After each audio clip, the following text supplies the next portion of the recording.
Hello RotoBallers, it's your boy Matt Donnelly here, and it is Super Wildcard Weekend, meaning it is time for those fantasy football playoff leagues to fire up, and we've got you covered. I'm going to preview each contest in the AFC and drop some stats and facts regarding the players you can trust in your fantasy lineups this week.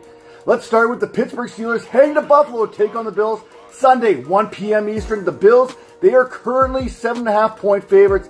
Now the Bills, they are the improbable AFC East champions for the fourth straight season after going down to Miami and knocking off the Dolphins 21-14 on Sunday evening.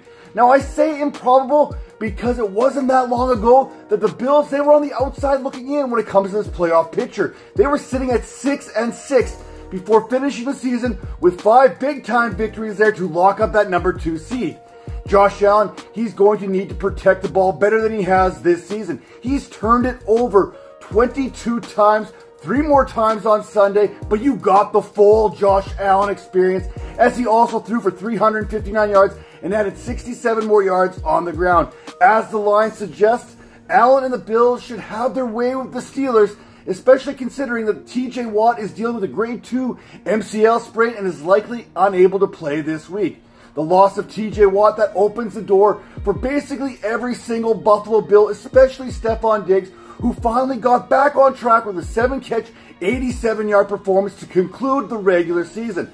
Diggs is a guy I feel better about this week than in previous weeks when it comes to fantasy. But the one player that I'm keeping an eye on here is Gabriel Davis. Not because I'm going to start Gabriel Davis, but because he also exited that game Sunday early. And if he's unable to go, Khalil Shakir becomes a much more attractive option, especially in these fantasy playoff leagues where you're looking for a sleeper to produce. And he can produce 105 yards on 6 targets. That all came basically after Davis left.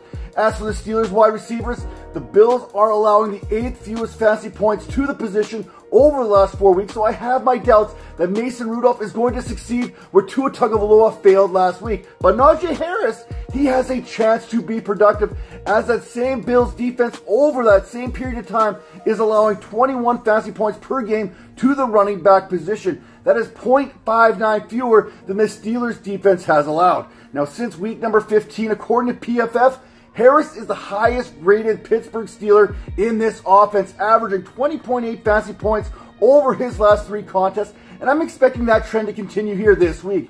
As for the Bills backfield, James Cook, he remains the lead dog, but the fantasy production hasn't always translated. In that finale against the Dolphins, Cook, he had 16 touches, that's great, but it resulted in just 52 yards. That's not great, but he did miss that easy 6 points there from Josh Allen when he was scrambling to his left on that pass that basically went in his hands and back out. Now, Cook's inconsistency is one reason you should fade this Bills back. The other, playoff Lenny, hey, stranger things have happened. Now let's look at the Miami Dolphins as they head to Kansas City Saturday, 8 p.m. Eastern. The Chiefs are currently 3-point favorites. An early look at the weather shows that we have a possible low of -3 degrees with a chance of snow. Now Miami probably prefers no snow, but the way that these two teams have played down the stretch, it's reasonable to argue that both teams would rather face one another than having to face the Buffalo Bills. This marks Tyreek Hill's first return to Arrowhead since the Chiefs dealt him to Miami back in March of 2022. The immediate impact of this deal is beneficial to both teams. I mean, the Chiefs, they won the Super Bowl, they opened up some cap space, they made some nice draft picks. Meanwhile, the Dolphins added a dynamic playmaker. But right now, we are seeing that the Chiefs could really use another wide receiver of Hill's abilities on the field as this offense has struggled this season. When the Chiefs met Hill and the Dolphins back in November, it was the Chiefs that came away with a 21-14 victory in Frankfurt, Germany, a game in which Hill was held to 8 catches and just 62 yards. Now, I get you're not sitting Tyreek Hill. You probably really never should sit Tyreek Hill. But I have to warn you, the Chiefs and L'Jarius Sneed, Trent McDuffie, and let's throw in Jalen Watson's name into the conversation, they have held opposing wide receivers to a league-low 17.43 fantasy points per game over the last 4 weeks. Jalen Waddle, he's missed the last couple games for the Dolphins in hopes of getting healthy and ready for the playoffs. And the Dolphins, they need him and Raheem Mostert both back in this offense because it looks vastly different when neither one of these guys is in this offense, especially over the last 2 weeks. Both Miami and Kansas City have had top 10 defenses when it comes to running backs and fantasy. So Isaiah Pacheco, he's looking to also return this week. Devin Achan, Raheem Mostert, they all may find tough sledding out there. That said, Pacheco is the player, in my opinion, that stirs the string for the Kansas City Chiefs offense. While Mostert and Achane, they are basically home run threats anytime they get an opportunity to touch the ball. So they're always going to have that fantasy flex appeal, even if the matchup isn't the greatest.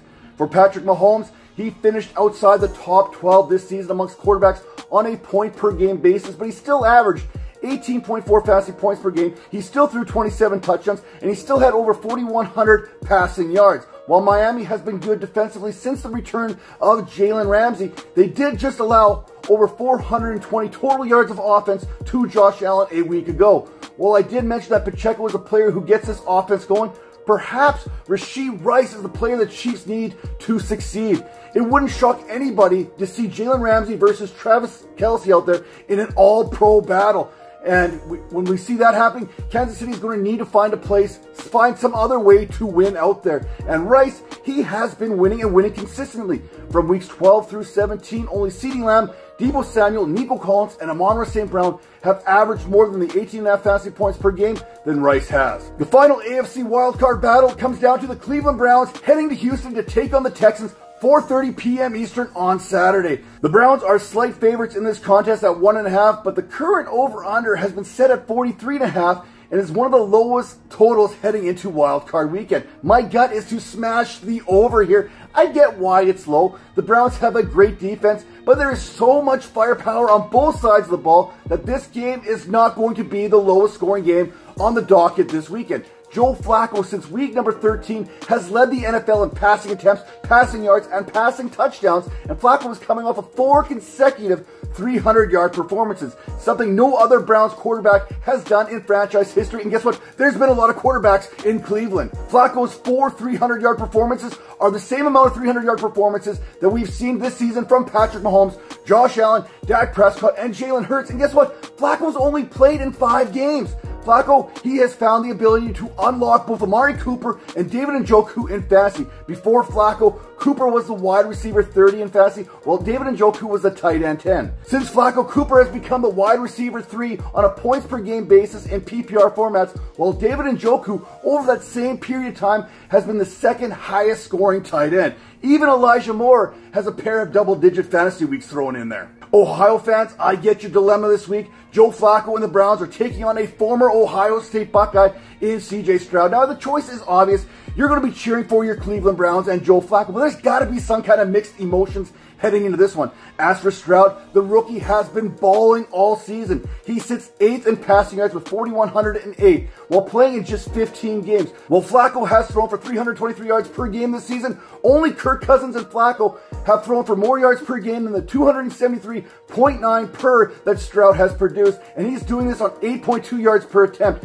As for fantasy, Stroud comes in this game averaging 18.7 fantasy points per game, which happens to be the 10th most. So while the Browns defense is a formidable one, I do like Stroud and his primary pass catcher, Nico Collins, in this one. Cleveland has been a top 5 defense when it comes to defending opposing wide receivers in fantasy this season, but over the last 4 weeks, they have dropped to 12th in that department, opening the door for Collins to find fantasy success against this Browns defense. Collins enters this contest with double-digit fantasy production in 11 of 15 games this season and has been averaging 17.4 fantasy points per contest, which is the 9th most, to go along with his top 10 finish in receiving yards, despite seeing the 23rd most targets. With that all being said, this video is being recorded on Monday, so make sure you head over to RotoBaller.com and the RotoBaller Discord channel for all the latest news. And if you don't want to miss all the latest fantasy football analysis, make sure to hit that like button and make sure you are subscribed right here on the RotoBaller YouTube channel.